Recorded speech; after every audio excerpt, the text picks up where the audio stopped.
Welcome to Backboard Banter on the board with your hosts, Matt Middleton and Kevin Rayner, where the banter's as ferocious as that Timberwolves defense, man. Number one in the league? Like, It did not see this coming. it's kind of insane. Nobody expected Rudy Gobert to go into a cave for like, I don't know, 60 hours, build this new defense up with a box of scraps like Tony Stark. Like apparently he's come to that office and he was like, I got a plan. Him and the coaching staff came together. They built this new thing around him and I don't know, was it Utah? Like what was the thing going on? Apparently Rudy Gobert defensive player of the year mode is back and they're on top of the West for a reason right now. It's crazy. Bro, I mean, like, last year, you thought this was going to happen, right? Like, that was the whole idea I had of hope. bringing Bear and Cat together. And they just could never figure it out. And so like this season I was like, no, they had a full season of playing together, didn't really, come together. There was no cohesion.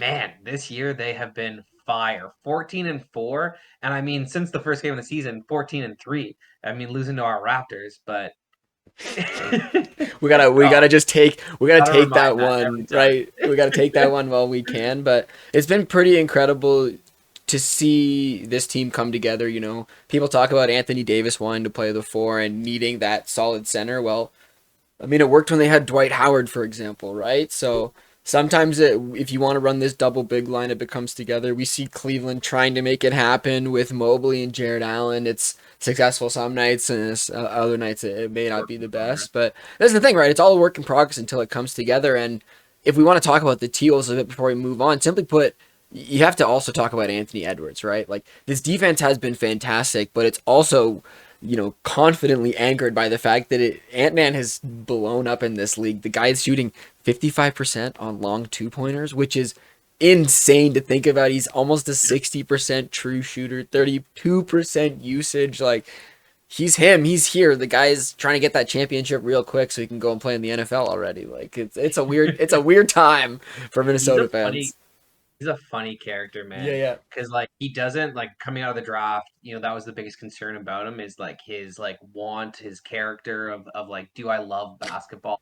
And he's even come out and said, like basketball isn't everything for him. Yeah. Uh, man, is he good? Like if basketball isn't that important to him, could you imagine if he worked like a LeBron James or a Kobe Bryant? Like Yeah. the the peaks that he could reach with his athleticism and natural ability is just ridiculous, man. Um, but heck, man, he's still one hell of a player, even with the level of commitment that he has. And like, don't get me wrong, his level of commitment's still high. He Oh, can't yeah. be this player without practice, but the natural athleticism on this kid, you're right, he could go play in the NFL as a wide receiver. Guys would be hard pressed to stop him from catching a ball. It's fun. Like I really hope this team can keep it together. The T Wolves have been a pleasant surprise, I think, for a lot of people. You know, I didn't think they'd be flying this high, and obviously there's still a lot of season left. We've barely hit that 20 game mark for certain teams, and so we're gonna watch this team. I'm definitely like I tuned into a full T Wolves game, just a couple of nights ago, and it was a pleasure to watch this because like I'll be honest. I've been a Rudy Gobert hater at times. The man did kind of Oh, shut down the whole world at the end of the day. These things happen, but he's a heck of a defender. And if his Defensive Player of the Year campaign hasn't been started amongst the media, it needs to already because it's kind of unreal what is happening over there. bro, we're early in the season, like 20 games in. It's tough to throw a defensive player of the year and MVP candidates this early. I know the media loves to do it, Oh but yeah. yeah, I think once they start doing it, Rudy Gobert is going to be definitely at the top of that list. He's just been phenomenal, man. But let's go back to our takes. You were 4-5 calling the Tuesday playing games from our last time. You were real close, man. I mean, the only team that really let you down was our Raptors. We were joking about it. I should have picked Orlando to win because then I still would have been 4-5. I still would have been wrong, but at least Toronto would have came out with the W. Every other team, Fine. yeah, every other team looked out for me. They tried, and I'll take 4 out of 5. Usually on a nice money line, you're allowed to get one wrong, so I'll take that as a W in my books. Oh man, it's not bad. I mean, 4 out of 5 games is a pretty good score considering I was 0-1. I mean, Dallas lets me down. Giannis drops 40, 15, and 7 on them. I mean, what I can you mean, do? is what it is. Losing by 7 when Giannis has that kind of a stat line, it could be worse. Could be a And lot worse. like at the end of the day, Dallas has been maybe sliding a little bit, but that's fair when you think about the competition they've been playing. And Giannis and Dame have seemingly figured it out. They've had some pretty great stretches recently. They've played well, and so taking a loss like that ain't the end of the world when you're talking about some of the best teams right now at the top of the tables. 14-4, man, as they like try to figure out where each other's going to be playing is a pretty good stretch for them. Yeah. Yeah, they're going to be a very, very formidable. And, most people are thinking that they'll probably win the NBA championship at the beginning of the season, and it's looking like it's still. I know, like, Orlando out here, Minnesota, Denver, Boston, like, all looking great, man. But I would just be hard pressed to take anybody but Giannis and Dame, personally. We love Giannis over here. Much like, I mean, Matt's a Giannis fan. He's a Westbrook fan. Maybe we'll talk about Westbrook later. Talk about those failing Clippers. But it's not. Matt's always he throws his dice. Sometimes sometimes we win, sometimes we lose. But let's talk about the Raptors, man. Let's talk about a team that is definitely dice rolling right now, doing a lot of different things to figure out what is going on. And 8-9. Are we happy? Do we feel good? I don't know if I feel great, but I feel like happy that at least we're trying things right now. 10. It's Yeah. uh, it's been rough, man. I mean, at the end of the day, we're just like very middling. It seems like Siakam and Scotty can't really coexist together on the court. When one is up, the other is down. Like I Yeah. sent you that stat the other day, from the first 17 games of the season where, Scotty's usage is 25%. He's averaging 23 points per game on 51% shooting. And then in those games, Siakam's only getting 20% usage and he's only averaging 15 points on 40%. And then, the last 10 games, the first 7 games were like that. The last 10 games, their usage kind of flipped. Scotty went down to about 21, Yeah. goes up to 28, and their stats completely flipped. 16 for Scotty, 23 for Siakam, 58% for Siakam, 42% for Scotty. And I think that like Scotty really wants to be that guy.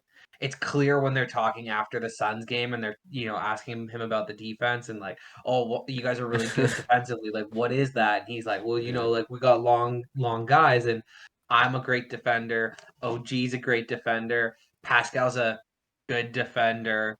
And like, yeah, he said good. That's a slight, man. Like when you're going down, like he clearly changed his word, Yeah. which downgrades Siakam. Like it's that selfishness that comes out in games like the Brooklyn game, or games like the Cleveland game.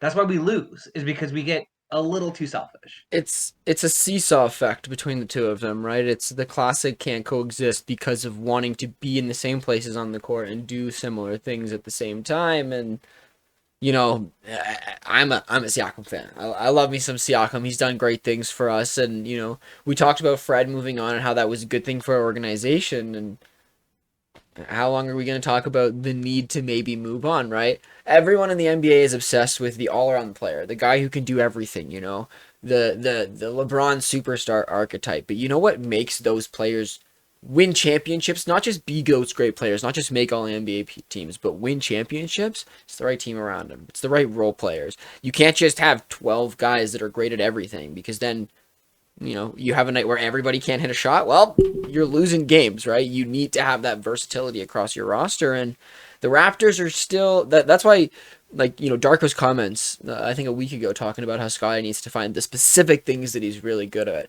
Whether or not Scotty needs to focus on this or that, like the fact that that's the mentality that he has, that he's thinking about with these players, is trying to find the best of the best. Like that's when we win games, is when the best of our players can come out and thrive, and we just want to see more of it so we can be not just middling in this table at the end of the day.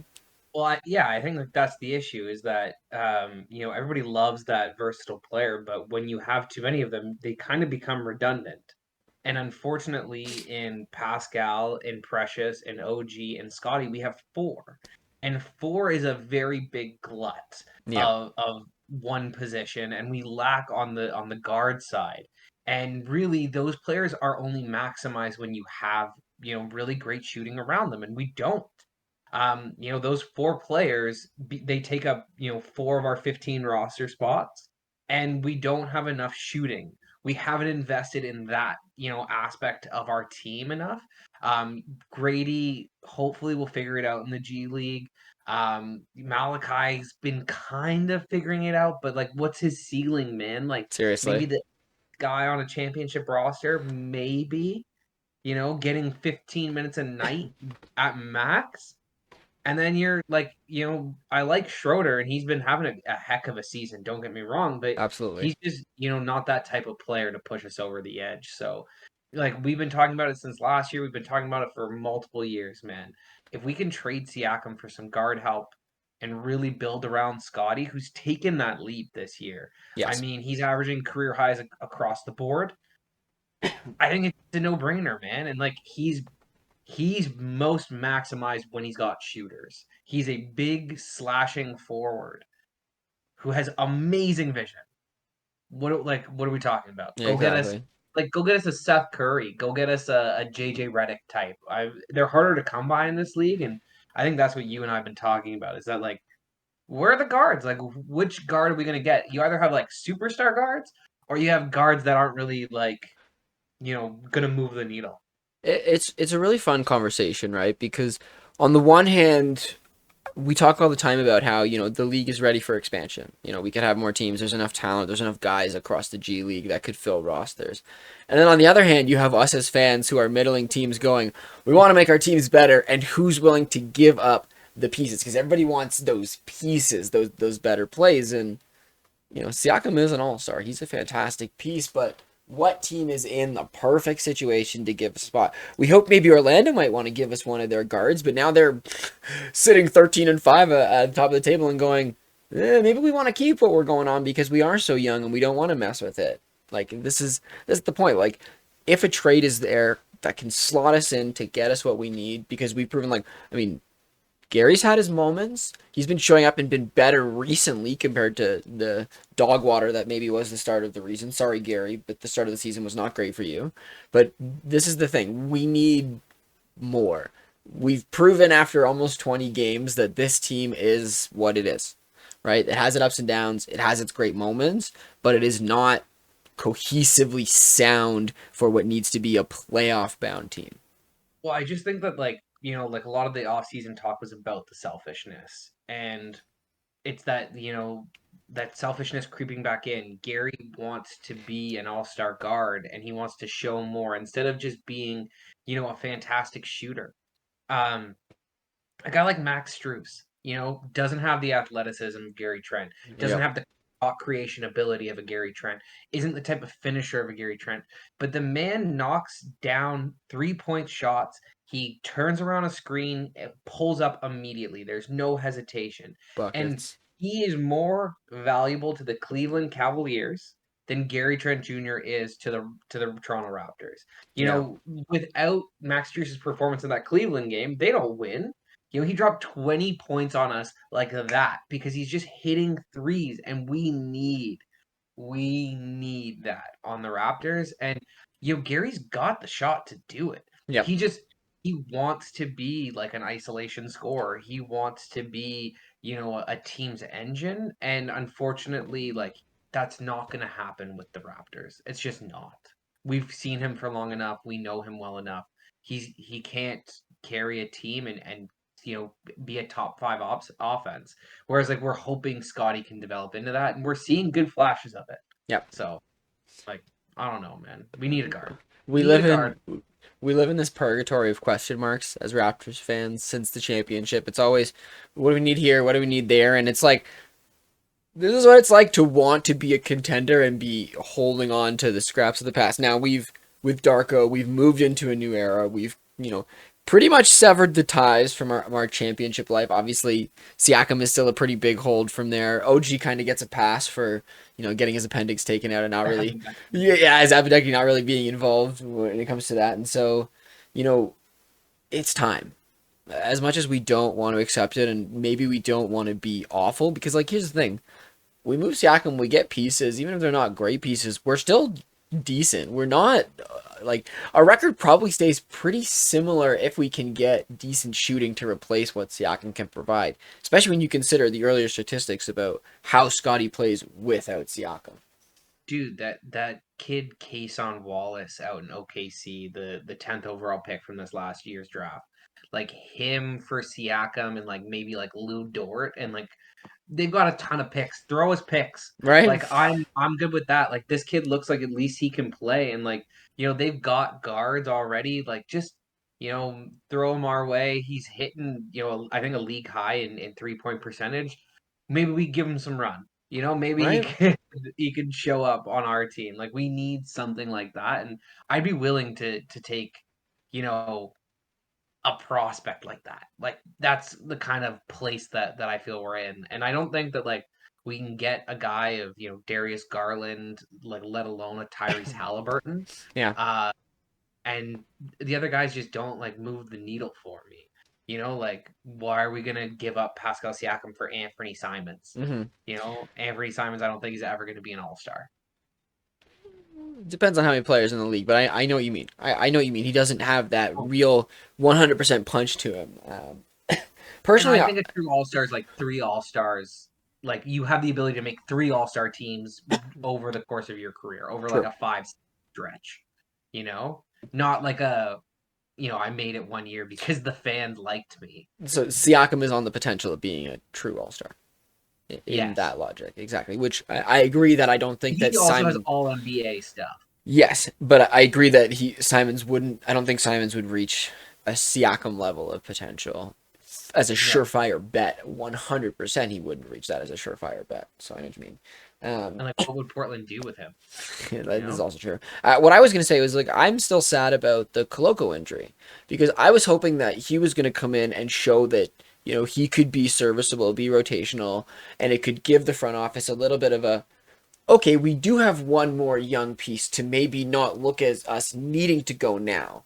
Because right, when you think about what a rebuild is it's like how many young pieces that are actually serviceable, that are actually good, can we collect to then find the right squad? And Koloko is still that question mark right now of what he can do. And I love Jakob Poeltl.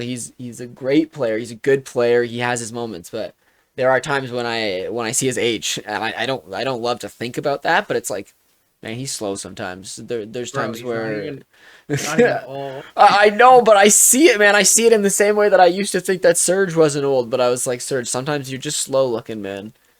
It is what it He's is. like he's great against all centers in the NBA who aren't like super athletes. Yeah. Like unless you're playing the Jokic's, the Embiid's, the ADs, he's actually very good. He's Hmm. very serviceable. Can hold his own in the most part of that. I don't mind Yak on the team. I mean he's the most efficient field goal getter in the NBA. Right. The pick and roll has been working with him, whether it's Pascal or Dennis. Like both of them know how to utilize Yak, Hmm. and Yak is great at that. But I agree with you that Koloko could have shown that like he has that ability to like learn under Yak.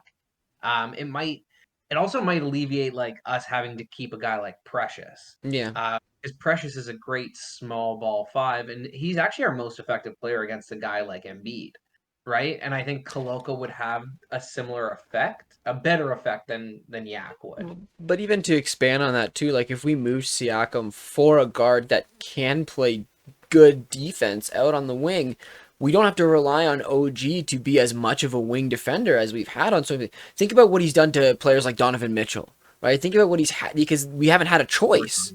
100% poor Donovan Mitchell, but if we have somebody who can, not do what OG does to Donovan Mitchell, but at least be serviceable and not get, ruled off the Roasted. floor and roasted, then he can move in and support the bigs in a better situation. Him and Precious can have more of a punch. Scotty can be that big to coming around, right? We've relied on Siakam to be a small ball five in so many scenarios, but if we move off that big name small ball five and let that rotation of bigs kind of figured out while having more money and more power put towards that other end of our roster, we can utilize OG and Scotty in more of a 1-2 punch than we have in the past potentially. But this is again just the struggle of theory crafting, right? Like there's so many different ways you can take the team, but you have to find the right player if you're moving somebody out, and that's the Yeah. struggle we sit in right now. Yeah, no, absolutely, man. And like the other struggle also is that like when we do play cohesively, and it's like a three-headed monster Yeah. between Siakam, Scotty, and OG. We don't see it for long spurts, but when we do see it, I mean, they are a formidable three, and like it's hard to break that up. But the thing is like everybody loses when they play like five guys at the YMCA who don't know each other, Yep. right? Yep. The thing is the Raptors do it every other game. Like we are playing like we don't like each other, like we don't know each other every other game like that. And I Sometimes think a Darko's quarter a game, even like it happens oh like in stretches in the games too. yeah, and I know Darko's really trying to root that out of them, and like maybe he will, maybe he won't. I just feel like that these guys are they're grown men. They're Yeah. all their 20s. They are who they are, and I love Scotty. Scotty might be a little selfish, and that might, also rub Siakam the wrong way. And they're both competing for that number one guy on this team. Yep. And Siakam doesn't want to give it up, and Scotty thinks that he's already better than him. And I don't see how you can, really push into the playoffs and do anything if you all don't have the same vision. And I think that's our biggest flaw is that we're not pulling in the same direction. And that's when teams with a ton of talent middle around like we are. Yep. I mean, I can't think of a team that's won a championship in the past 10 years that I've been paying to the NBA that hasn't really had a cohesive unit come together Yeah. to win total. Absolutely. Yeah. You can't just be five guys out there. Like it's not Yeah. possible. Even the Warriors had that true unit of a bench Oh, mob to come in, some great guys to come in, even when they had their Hampton Five situation, for sure. yeah. No, man. Iguodala was huge on those teams. They had backup like centers, Yo, Bogut. They Bogut and so Kevon Looney were great. John Livingston back in the day. Livingston, yeah, exactly. Yeah. This is the thing, Yeah. right? You have to have the right players that are willing to buy in and make things happen. And like, you think about the Warriors dynasty collapsing right now. It's because, well, their stars that are getting paid the big bucks are not showing up and they're not playing great. And the guys that are supposed to step up and be that as next phase haven't had the opportunity to refine their game over the years. So like, they're stuck in purgatory almost. Hey man, honestly, like unfortunately Draymond and Claire are no longer those kinds of players. I don't think Dre was ever really like top tier echelon kind of player like he Get was that paid at. get that dig in there. Uh, Yeah. but man, he's paid like it and they're Yeah. still getting like it and Steph's the only one who's showing up for that team. And you're right, like Moses Moody's hot and Steve Kerr will pull him out of the game in a close fourth quarter game because he's young. So they're in a tough spot and their dynasty's imploding in front of our face. I really, really thought though after the pinnacle of Steph winning, that was going to be it. I didn't think that was a likely championship. If you were to roll that season back 100 times, they don't win it, 40 of the times. Oh, definitely I not. guarantee you, They could win a we 10. live in the reality where they do, but like I could re-roll that and easily see Boston coming out or the Lakers or You know, you know. I try to remind myself every time I think to myself, man, we live in the wrong timeline. That the Raptors got a championship in this timeline. So even if it feels like maybe the wrong timeline, there is that little moment that But maybe bro, happened. there's that timeline where we're like four-time defending champions, right? Like Just take the knife out. Exactly. Okay. So 4-3, 4-3 situation since we last talked. We got some good games coming up ahead. The team is figuring it out. Obviously, hopefully Grady, he had a nice bounce back game in the G League after looking flustered with his shot. I mean, there's rumors that apparently they've changed his shot. He's changed his shot. I don't know what's happening. All I know is, please, man, you got this. We believe in you. he's a shooter, man. He's been shooting since he was a little kid. Yep. Uh, he'll figure it out, and it's all about the confidence. It's all about figuring that out, and I think that he will. It's probably harder to get around screens in this league, than what he was used to in college. So Yep. he'll bulk up, and again, people were so down on Scotty. You remember 2 years ago when I was down on Jaw? That third year, second year, like people will figure it out. This is the So thing. yeah, he's young, man. He's So a young guy. So 7-ish winnable games. We're still talking about this stretch leading up to the Denver Nuggets, and you Yeah. know We went 4-3 over the last 7 games. I would prefer a more positive outcome than 4-3 in the next 7 games, and we should get that. We talk about the paper and our boys and how they should come out on top. Well, I have hopes, Bro. Matt. We gotta believe. Okay, so like the Heat is in this 7 game stretch, but besides that, it's two against the Knicks, two against the Hornets, and two against the Hawks. Like we should be able to get good wins there. We should be able to get multiple wins. The Hornets without LaMelo, Yeah, those we should beat the Knicks. I'm sorry, we just should, and also we should beat the Hawks. And I believe that we should beat the Heat. Like, I don't think that Jimmy Butler and Bam Adebayo should, be a team that we're scared of, especially with the players that we have. I mean, Scotty and OG, boom, done. And then you yep. got Siakam Roman, theoretically. But again, it's got to come together, man. We got to play as a team, and who knows if we will. I would love to see it and be a 15-11 by the time we play Denver. That would be ideal, but You always talk about how it's 30 games into the season where we really, really know most likely what each team is going to be, and this is right before that mark. And so obviously we're out of the in-season tournament, blah blah blah. We'll talk about that in a little bit. Sadness for us, but we've got some good games. We got to get some wins. Darko can keep chugging along what he's doing, and if we could get a little bit above 500, when you think about where the East is sitting right now, a little bit about 500 is in the playoff hunt. It's in that seventh, sixth position, oh right? yeah. And so we can make that jump. We have the possibility in the next week. No, man, it's so tight. Like honestly, 11-8 and is 6 seed, right? Like we beat the Knicks tonight, and they're 11-8. We're 10-10. We're only a couple games back. Yeah. There's so much time in the season, and again, 30-ish games roughly is when you know what the team should be. I mean, there's always surprises. There's always teams that can flip it around, but and I think that like this iteration of us, unless we trade Siakam, middling. We'll hover. We'll Yeah. lose our first round pick. We won't be able to get a guard. Is our life. The struggles. Okay, let's move out of Raptors because we can talk about them for days. We For keep going days. on for days, for days. Exactly. Okay, let's get some news out of the way, and then we can talk about the in-season tournament. We can talk about some streaks and all that. Because the Dallas Mavericks, man, they came into the season. They're playing well. Things are going strong. Left field, all of a sudden, the reports are Mark Cuban selling the team now. Keep it Very controlled. interesting deal. Guy keeps full control still of basketball operations. He's letting in Miriam Adelson, absolute billionaire, monster of the gambling casino world. Does this mean a change in the environment? Is Cuban going to hold the Dallas Mavericks at gunpoint to the Texas board and be like, you need to legalize gambling or we're going to Vegas? Like, really interesting situation. But Matt, wouldn't you love to be able to sell something of yours for $3.5 billion and still kind of control everything about it and basically own it in the same way?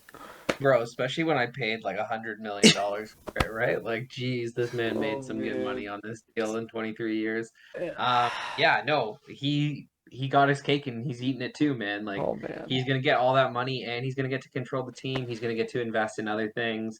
Heck, man, he could buy another franchise if he wanted at this point. Like, yeah, I think that Mark Cuban is definitely a very, very smart man. Is a business mogul, and yeah, I think he knows what he's doing, man. If he, builds a mini Vegas in Texas, more power to him, man. Because who cares? I mean, Well, like, this is the it's thing, not gonna right? Like, affect my world. no, that doesn't affect us, but it's a really interesting situation. We're gonna follow it, but Mark Cuban, a guy who's been a staple of the NBA for over 2 decades now. Came in, bought a franchise, helped lead them to a championship. So at the end of the day, people are like, "Oh no, Mark Cuban's he's selling all his assets. He's leaving Shark Tank. He's gonna go run for president." It's like, whoa, calm down, people, calm down. Like, don't take it that far. Bro, I'd say he'd be a better president than the two I mean, candidates that are front running. let's But I not. mean, like, Let's, you say a lot of things would be better than the two candidates that are let's front not. running. Let's not get into American politics. We could be making jokes for days, and then we're gonna get the CIA after us. But yeah, really interesting. Well done for Cuban. Let's move on. I don't really want to talk about the LeBron situation. His manager is apparently in hot water for gambling. Blah blah blah. We'll see if it comes back to LeBron. But you know what? It is what it is. It's not the end of the world. It's not Man, like it's just money. honestly, I think we should really just talk about the Orlando Magic because I think the Orlando Magic are having probably the most surprising season in the NBA, and that's saying something considering where the T-Wolves are doing. Yeah, Um, Franz Wagner, Paolo Banchero, Jalen Suggs, who is definitely nowhere near the player Scotty Barnes is, but what a heck of an engine he is! Like what a yeah. team heart and soul kind of guy he is. Cole Anthony proving us right that he was worth a higher pick in that draft, and man, Few, they're looking good. They're looking really good. future six man of the year, Cole Anthony, right here. This Magic team has come together. They're young. They're feisty. They've gotten some good wins against some teams. I mean, what else do we say about this squad besides the fact that I don't expect them to falter like a lot of the teams that we've seen in the past few years that come out of the gates running like they do. Like, barring a major injury, this team has done what they've done with some injury troubles to start the season as well. And I mean, if people haven't accepted that Paolo Banchero is, a future All-Star and is definitely a number one option on a team, like, go watch an Orlando Magic game because they're legit, man. This team is definitely sticking around. Well, man, him and Wagner have been basically, like a 1-2 punch, and they've been, you know, definitely upper echelon in the league. Like, and they've been working together, man. It seems like they've got that cohesion, like they've got players who all fit into certain roles and all do their own thing. And yeah, it's beautiful to see, man. They're a great basketball team. When they beat us, man, like they beat us so handedly. It It hurt. was embarrassing. Yeah, and it was like, whoa, like you guys just got beat by Orlando. Like you got beat by Jalen Suggs and Wagner and Bankero and like what are we doing out here? Like you guys the next night come out and who do they beat? They beat Indiana. They smoked Yeah, Tyrese yeah, Halliburton and the boys. Like you're like, what are we doing? And then you're like, oh, Orlando's good. Beating Denver, beating Milwaukee, beating who's ever in front of them, man. 8-game win yeah. streak. 9-1 in their last 10? Crazy. It's crazy, every time we come on here, I pull up the wins and loss streaks of the league, expecting to be a little surprised and see some things. And not a lot of names that have some real streaks this week, but the Magic, 8 wins in a row. The next closest with the Wolves and Nuggets at 3. Like, the Magics have proved themselves. It's pretty legit to see them coming out here and deciding that, hey, we're gonna put a stamp on our league right from the start.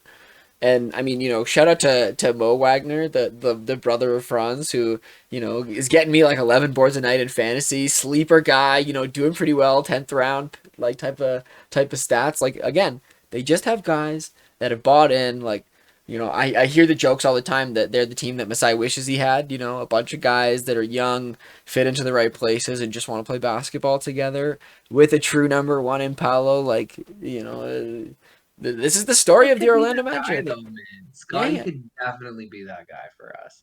But I agree. It's guys fitting in the right spots, you They know? don't have a Siakam on their roster to be getting in the way of Paolo, right? They don't really have, like, I talked about it a year or two ago when they really did that fire sale, when they moved on from everybody. Like, they did not really have a lot. Cole Anthony is like the oldest like standing player on this team at this point, which is crazy to think because he was never really a part of anything beforehand.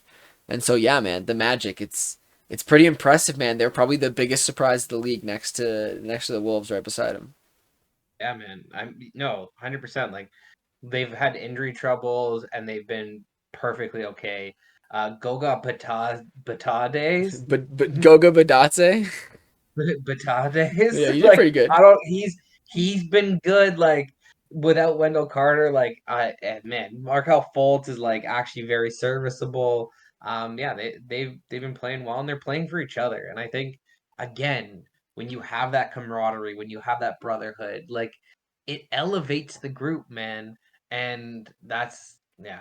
I don't know. It's what separates the good teams from the bad teams, in my humble opinion, right? Like you get James Harden out of the 76ers and they look Yeah. fantastic. Tyrese Maxey looks like he's going to be an all NBA player. Like you you would think that a talent of James Harden's caliber would make the team better. Or you look at Kyrie and where he goes, right? Like, I mean, yes, Dallas is having a good year this year, but he's fit in and he's not, causing a fuss. He's not talking about leaving. I've heard very, very few Kyrie Irving stories, if any at all, this year. Hmm. Just that he's been playing mediocre, that he hasn't been great, but And nothing about his like antics off court. yeah, yeah.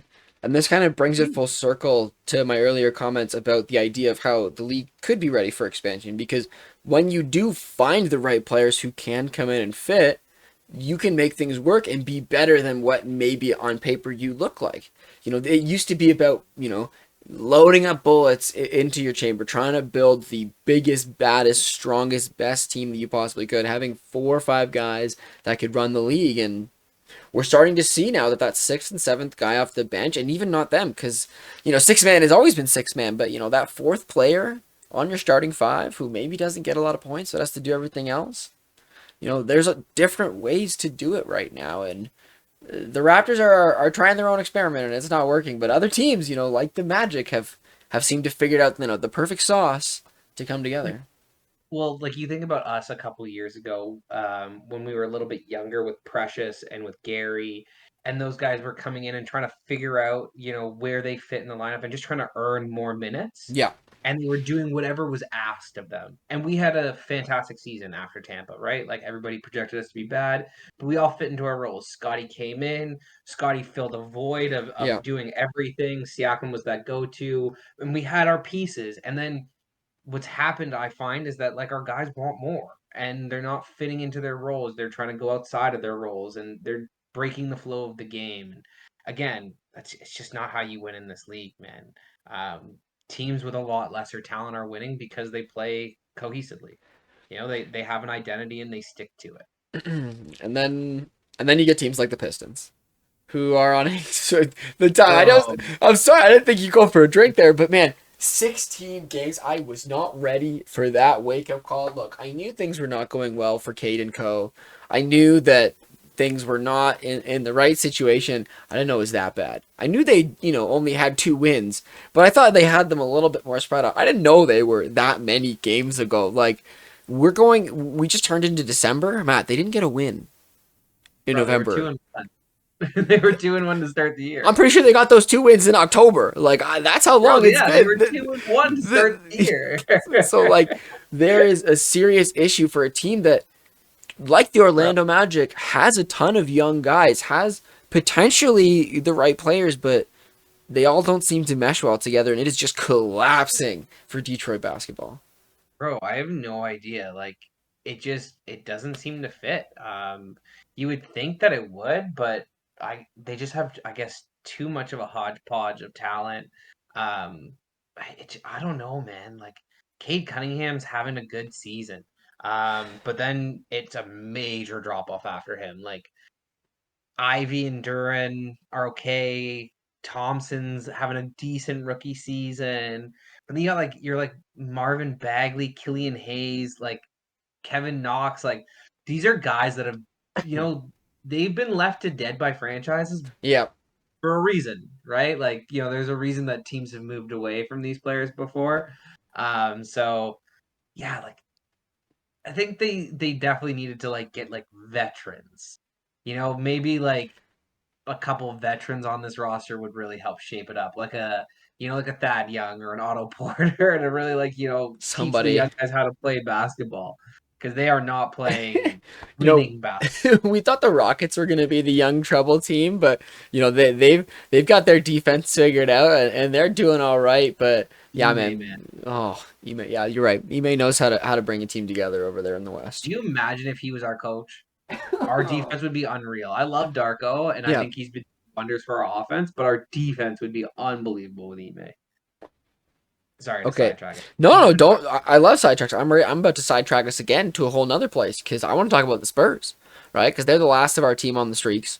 13 losses in a row. Wemby has been good, not amazing, not future All right. generational change the game. He's been good. He's been all right, right? And obviously people can rip on the Jeremy Sohan point guard experiment that is not great because if you look at the numbers, Wembanyama without Jeremy is amazing, and Wembanyama with Jeremy is hot garbage and one of the worst offenses that has ever graced, the NBA's floor. I'm just gonna leave that beauty there, but like Greg, Pop, my boy, like what's going on here, dude? Like what's going on? He's changed it up the last couple games, and Wemby's kind of come on. He's had back-to-back 20-point games, Yeah, like yeah, almost yeah. four straight 22-point games. He had 21 the other night, so They're trying. broke They're that trying. streak. But I know yeah, Devin was injured at the beginning of the streak, so that didn't help, but it's tough in San Antonio. and honestly, I don't know if Pop is really committed to winning this year. I think Pop, the inventor of load management, understands big picture better than a lot of coaches in this league, True. and he knows that he has job security, so he's not technically like coaching for wins. The worse they do, the better the draft pick they get, the more talent they add to this This is roster the around thing. Wemby, and Yeah. then he like pops next year, right? Like if you think about it, Wemby's averaging 19 points a game, almost 10 rebounds, almost 3 assists, almost 3 blocks a game, which It's is wild. yeah, ridiculous. And he's got a 22.1 per, which is all-star level per, on And a bad team that's lost 13 straight. this is So where they're not fine. I really just I think that this is a Popovich scheme. I respect that, right? I'm going to take you back to our preseason predictions and how I was talking about how Wemby could be a defensive, team type of player, an all defensive team type player, and he's proving it when you think about just his general stats alone. So, we can't be worried about the Spurs. But when I see 13 losses, my brain is like, something's going on there. It's not That's just great. this is the thing. Yeah, exactly. Oh man, but I mean Wemby's been good, man. He's been just as advertised. I think that like everybody who was like, had those high expectations of him. This is kind of like LeBron's first year, right? Like he Yeah. showed major flashes. He had games where he would take over, but I think he averaged like 20 points that year. Like, it's not like he ran the league. Um, so Wemby's in that kind of similar vein, Yeah. and I think this is as good as you can expect a teenager to play in this league. Really, at the end of the day. He's Come on. young. He'll figure it Yeah. out. The Anywhere else in man's the? averaging 4 stocks a Yeah, game. this is the thing. Steals and blocks. Like we're pumped that Scotty's averaging 3 point or 2.9. Almost three. This guy's Yeah. a rookie averaging a full extra block or steal a game. Yeah, yeah. Like that's nuts. Shout out to Walker Kessler for coming back healthy and getting me 6 blocks in fantasy last night. I just want to throw that out there. My boy Walker traded for It's you, was always worth good. it, worth every penny I paid for you. Oh my gosh. So okay, anything else in the standing wise, or you want to talk about the in season tournament before we walk away? No, man, we can talk about the in-season tournament. I mean, like, is what it is. We got our 8 teams remaining. Um, like what? Milwaukee versus the Lakers? Is that what you're Yeah, going? I mean, That's what I said. I'm expecting, yeah, kind of like a Milwaukee Pacers. I would love a Pacers versus Kings. That's like my dream championship matchup type of scenario. But like tough, right? Because you're almost expecting Boston and the Bucks to win their first round. Lakers Suns is an interesting matchup. You take Lakers because the Suns have just not been healthy. That's the real reason you take the Lakers, in my opinion. And then Kings Bro, Pelicans is really a coin flip, honestly, in my opinion. yeah, but I think personally I take the Pelicans because I take Zion Williamson when he's healthy. That man is very, very unstoppable. Yeah. So I mean, you kind of just gave away like our mystic predictions here, buddy. I may have leaned us a little bit too early into it, but before we give our predictions, Matt, did you enjoy the in-season tournament games? Do you think it was fun? Did you like the Celtics running this score up because they needed to get that win total? Like, before we get into the knockout round, thoughts on how things played out so far? It's mediocre, man. Yeah, Like I kind of like enjoy that they're like trying to do something different. It doesn't feel like the players feel like they care a little bit, but it doesn't feel like, too much. And like at the end of the day, like it's not like it's going to affect, their lives. So I think that like at the like it's okay. It's mediocre. it's a fun idea. Yeah. Yeah, and the fact that regular season games are being played makes it cool. Obviously, like guys, if you're bringing this back, step up your game next year. Get some artists that can visualize because some of those courts were trash. Some of those jerseys were. I don't know what kind of sales you're getting on those kind of jerseys, but we can do better. You know, Deep we, gold, yeah, our Raptors jerseys. okay. So yeah, we'll see these games. They're coming up. They're happening this week. Obviously, the final in Vegas next Sunday. We should be able to get together and chat before that, barring life, obviously. But yeah, let's rolling into hot takes here. Yeah, you kind of already heard them before. I'm taking the Kings over the Pelicans, and I'm taking a sneaky Oh, pick. Shush you. You'll get your time. Let me have my time over here, okay? I'm pulling a little Skip Bayless over here. And then last but not least, I'm pulling the upset. I want the Pacers over the Celtics. I just want Tyrese Halliburton. I want the image of Tyrese holding up that trophy because like their offense is wild, and I think it'd be pretty fun to see this team cook through the Celtics and then the Bucks before having to go up against most likely the Lakers in the end. hey man, you know what? You can have your pipe dreams. Keep your pipe dreams. But I'll definitely take the Bucks over the Knicks, and I'll take the Lakers over the Suns. To kind of call the other two games, and then I'm gonna give you some football here. I'm gonna give you some Eagles over 49ers. Ooh, I ooh. think the Eagles just know how to win football games. I mean, they're 10-1 for a reason. They just seem to squeak out win after win. Jalen Hurts doesn't play well, but always figures out a way to get it through at the end. And yeah, man, it's just kind of crazy with them right now. So They're just kind of there. yeah, They just kind of hang out. Eagles They over the keep getting 49ers. wins. It's crazy. Bro, like they're like in these like tight games against everybody, whether it be, the Kansas City Chiefs or whether it be, you Yeah. know, the Indianapolis Colts or the Jets. Like they lost to the Jets. Like what? There's the one team that they lost to on your schedule? Really? You beat the Bills, you beat the Chiefs, you beat, the Cowboys, you beat everybody. But so I think it continues. They beat the 49ers because they're not the Jets. This the thing, right? Unless the 49ers decide that they're going to let their entire cleaning staff play on the field that day, like it's just not going to happen for them. They're just going to beat up that upper competition right there. It's a wild time. So, Exactly. beautiful, my friend. Well, anything else this week? No, man, you're good to wrap us up. Sweet. Well, thanks everybody for being here. Follow us on Twitter and Facebook at The Board Sports. Like, subscribe, give us that thumbs up. Check out theboardsports.net for new episodes and blog posts. And we'll talk to you next time.